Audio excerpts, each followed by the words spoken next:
అరిసెల పాకంలో ఇలా నువ్వులు వేసి బాగా కలుపుకుందాం.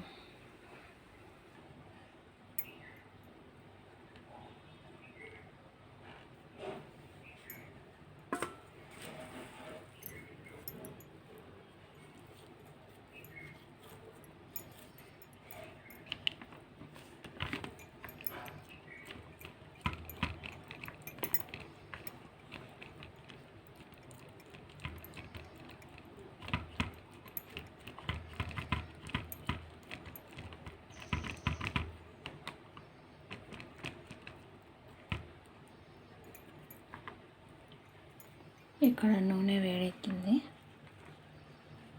ఇంకా తీసి ఇలా వేసేసుకుని నేను సిమ్లో ఉంచాను మంటను. నూనె వేడెక్కినందుకు ఇంకా తిప్పుకుందాం.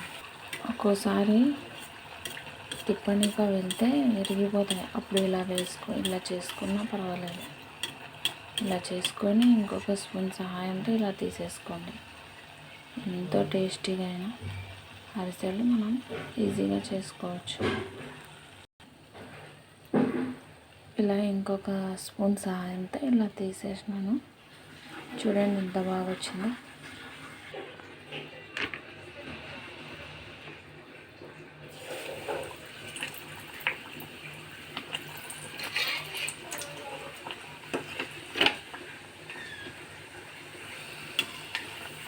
ఇలా జస్ట్ ఇలా నూనె పైన అనుకుంటూ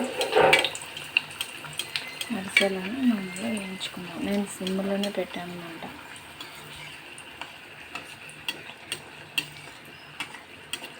అరిసెల పిండి ఎంత మగ్గితే అంత బాగా వస్తుంది. రావడం లేదని మీరేమి ఫీల్ కావాలి. నిదానంగా ట్రై చేయండి. ఒకసారి కాకపోయినా ఒకసారి పర్ఫెక్ట్గా వస్తాయి అంతే. ఇలా వేరే స్పూన్ సహాయంతో తీసేసుకొని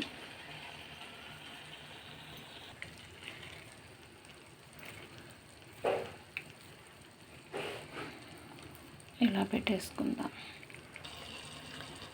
నూనె చల్లారింది అని అనిపించినప్పుడు కాస్త కొద్దిగా పెంచుకోండి, ఇలానే వేయించుకోండి.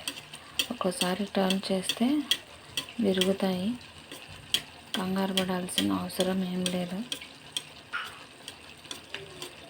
ఇలా చేసుకొని మెల్లగా జాగ్రత్తగా నూనె దగ్గర అంతే సన్నని మంట మీదనే వేయించుకోవాలి.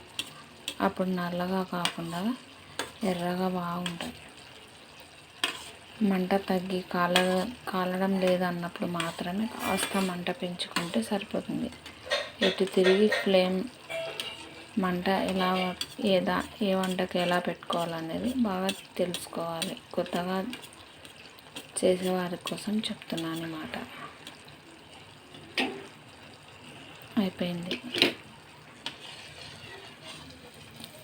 చూడండి.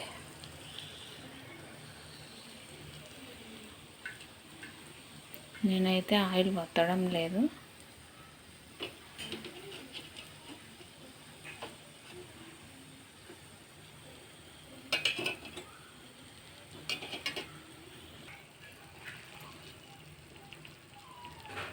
అరిసె చూడండి తీసినాక కూడా ఎలా కదులుతుందో.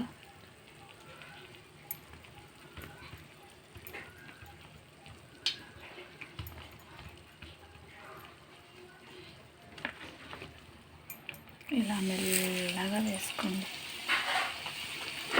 నిదానమైనా పర్వాలేదు, ఒక్కొక్కటి ఇలాగనే నిదానంగానే చేసుకోండి.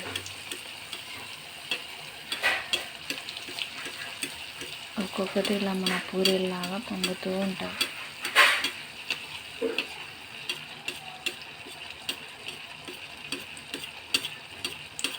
పాకం పట్టిన కొత్తలో రాలేదని డిసప్పాయింట్ కావద్దండి.